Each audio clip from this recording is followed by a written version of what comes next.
네, 11.3 비상계엄 사태를 수사하는 내란 특검이 윤 전 대통령을 소환했지만 윤 전 대통령은 소환에 응하지 않았습니다. 최상병 특검은 김태효 전 국가안보실 1차장을 불러서 조사를 할 예정인데요. 숨가쁘게 진행이 되는 특검 수사 상황 손수호 변호사와 함께 정리해 보겠습니다. 안녕하십니까? 네, 안녕하세요. 네, 지금 세 개의 특검이 동시에 돌아가다 보니까 뉴스가 정말 엄청난데요. 먼저 내란 특검 상황부터 보겠습니다. 자, 윤 전 대통령 건강상 이유를 들어서 불출석 사유서를 냈는데 특검에서 구치소의 건강을 확인해 줄 것을 요청하는 공문을 또 발송했다고 하더라고요. 이 상황을 좀 설명을 해주실까요? 네, 지금 윤 전 대통령이 구속된 상태죠. 예. 구금되어 있는데 그 목적이 수사를 위한 것입니다. 그리고 그렇다 하더라도 윤 전 대통령이 출석을 해야 되는, 조사에 응해야 되는 법적인 의무는 없는 거거든요.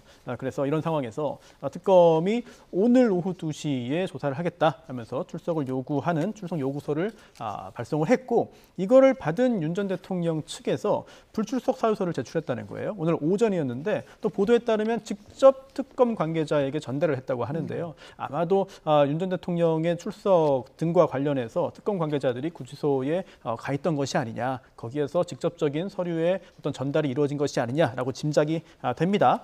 그런데 이 불출석 사유서에 어떤 내용이 있었냐면은 불출석 사유가 건강상의 이유다라고 기재가 되어 있었고, 그 외에 뭐 구체적인 첨부 자료가 있거나 세세한 내용들이 기재되어 있지는 않았던 것 같아요. 그러다 보니까 특검에서는 정말 건강상의 이유로, 건강상의 어떤 여러 가지 문제가 있어서 출정 조사에 응하지 못할 상황이냐, 또는 그렇지 않음에도 불구하고 건강상의 이유를 핑계로 댄 것이냐 여부를 확인하고 싶은 것 같습니다.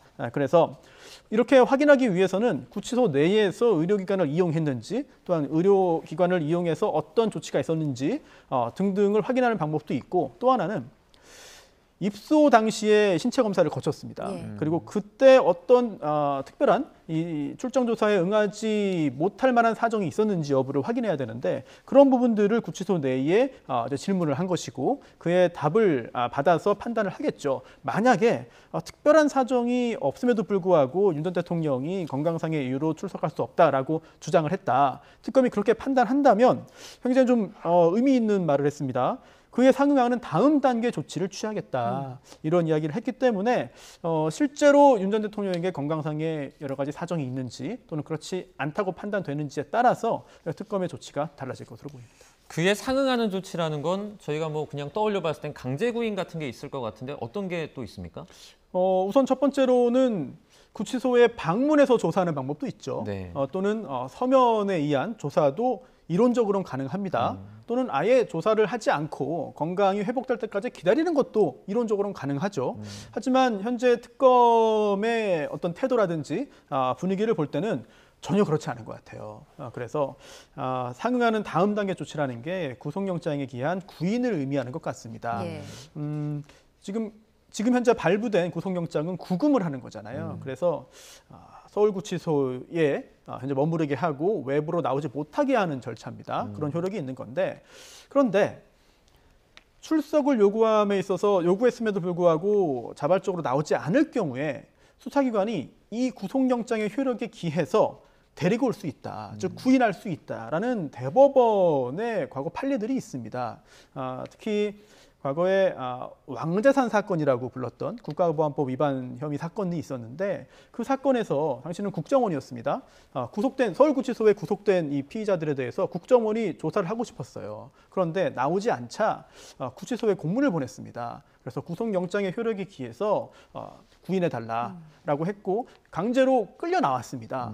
그런데 여기에 대해서 아니 구속영장은 가둬놓는 거지 어떻게 수사기관까지 강제로 끌고 갈 수 있느냐, 구인의 효력은 없다라고 주장하면서 불복을 했습니다. 그리고 이제 여기에 대해서 효력이 없다, 잘못됐다라고 준항고했습니다만 서울중앙지법에서 이건 그렇지 않다, 이 구금을 할 수 있는 구속영장에는 구인도 포함되어 있다라고 판단했고 대법원까지 갔습니다만 역시 마찬가지였거든요. 그렇다면 지금 특검도 결단을 한다면 적법하게 구속영장에 의해서 구인을 할 수 있는 상황으로 해석됩니다. 네, 일단 특검에서는 방문 조사는 하지 않겠다라고 밝혔고요. 그리고 자료 내용에 따라서 윤 전 대통령을 주말에 소환할 가능성이 있다라고 했거든요. 이 부분은 좀 어떻게 이해를 해야 될까요? 네, 특별하게 법률을 만들어서 현재 특별검사가 수사하고 있는 거잖아요. 예. 그리고 또 주말이라고 해서 구속기간에 포함되지 않는 게 아닙니다.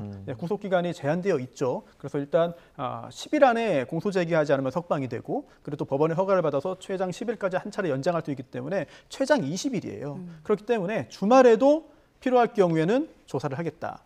따라서 오늘은 건강상의 이유를 들고 있기 때문에 확인 작업이 필요하지만 만약 특검이 보기에 특별히 조사에 응하기 어려운 사정이 발견되지 않는다면 그렇게 판단된다면 주말에라도 구인해서 절차를 진행할 수 있고 또는 곧바로 구인하지 않더라도 재차 출석 요구를 함으로써 구인을 할 수 있다는 그런 의사를 보이면서 자발적인 출석을 유도하지 않을까 이렇게 생각됩니다.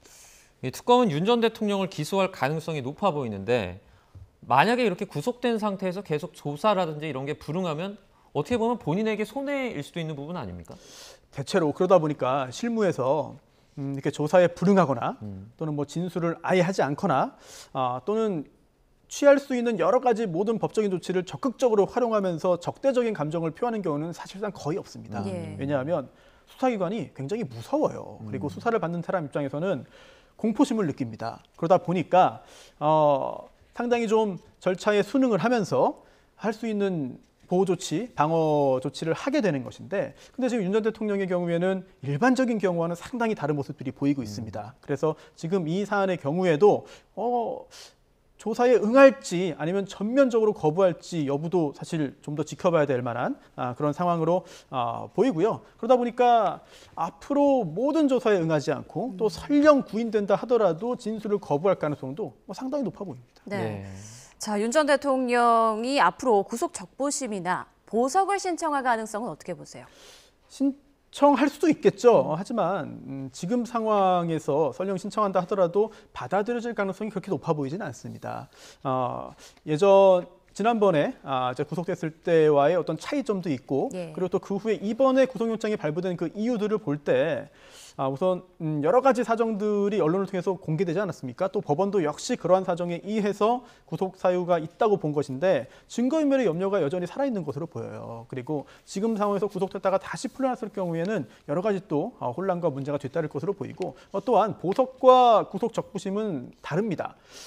구속 적부심은 이 구속영장 발부가 적당했냐 적합했냐 또는 그렇지 않냐를 따지는 것이기 때문에 따지는 것이고 그리고 또 보석은 그와 별개로 지금 이제 석방될 필요성이 있다라고 주장을 해가지고 따지는 것이라 절차가 다르긴 합니다만 어떤 절차든 시도하는 것은 자유이고 시도할 가능성도 있습니다만 법원에 의해서 인정될 가능성은 개인적으로 그렇게 높아 보이지 않습니다.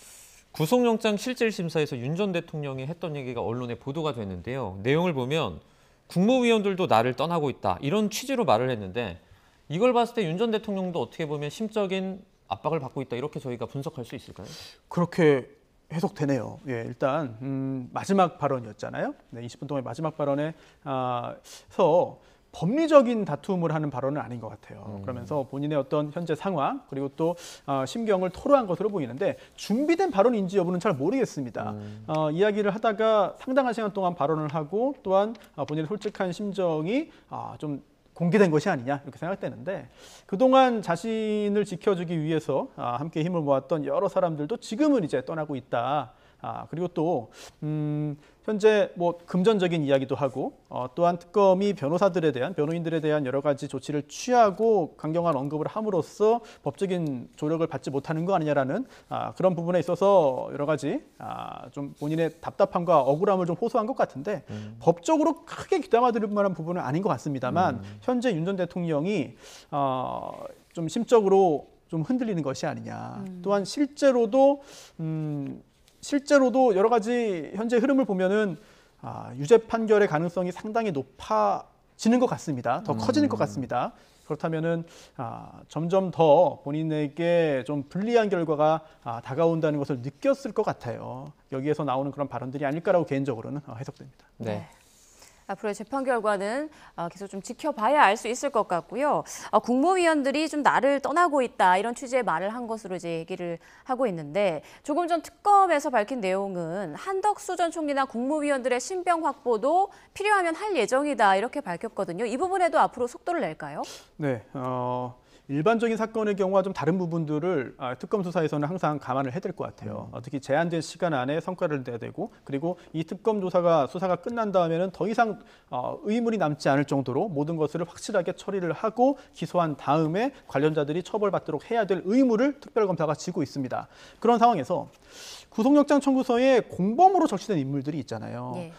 대단히 중요한 직책을 수행했던 한덕수 전 국무총리 그리고 이상민 전 장관 공범으로 적시됐기 때문에 특검 입장에서는 이들에 대한 조사 그리고 또 기소까지 당연히 할 것으로 예상됩니다. 다만 기소한다고 해서 유죄라고 볼 수는 없거든요. 유죄 판결을 얻어내기 위해서 여러 가지 증거들을 확보해야 될 의무가 특별검사에게 있고 만약 기소가 된다면 한덕수 전 총리나 이상민 전 장관도 이제 유죄 판결을 면하기 위해서 본인들을 보호하기 위한 여러 가지 조치를 할 텐데 아직까지 구체적인 특검의 어떤 그 조사가 또는 증거 확보가 이 두 인물에 대해서 어디까지 이어졌는지는 공개되기는 안 됐거든요. 특검 입장에서도 굉장히 중요한 인물들이기 때문에 여러 가지 다지기 작업들을 할 것으로 보입니다. 네, 저희가 뭐 최상병 특검 얘기 짧게 좀 해보겠습니다. 조금 전에 그러니까 김태호 전 국가안보실 1차장이 특검 조사 출석하는 모습 저희가 생중계로 보여드렸는데요.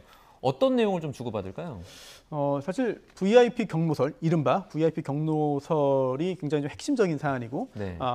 또 이 최상병 수사 관련해서 윤석열 전 대통령이 회의 장면에서 경로했고 또 그 경로한 후에 여러 가지 절차와 연결을 통해서 결국 수사에 외압이 전해졌다라는 게 핵심 의혹인데요. 네. 그렇다면 당시에 이 그 회의가 국가안보실 회의거든요. 예. 그리고 여기에 또 김태호 당시 1차장도 참여를 했고 그렇기 때문에 당시 있었던 일이 무엇이냐 그리고 어떤 과정으로 VIP에게 윤석열 전 대통령에게 전달됐으며 그 후에 경로를 했는지 여부 또 경로한 후에 누군가 어떠한 일을 해서 과연 수사에 외압이 이루어졌는지 등을 확인해야 되는데 이러한 점들 중에서 상당 부분들을 알고 있다고 특검이 보는 인물이 바로 김태효 당시 1차장이기 때문에 여기에 대한 철저한 조사가 이루어질 것으로 보입니다. 네, 알겠습니다. 지금까지 특검 수사 상황 손수호 변호사와 짚어봤습니다. 고맙습니다. 고맙습니다.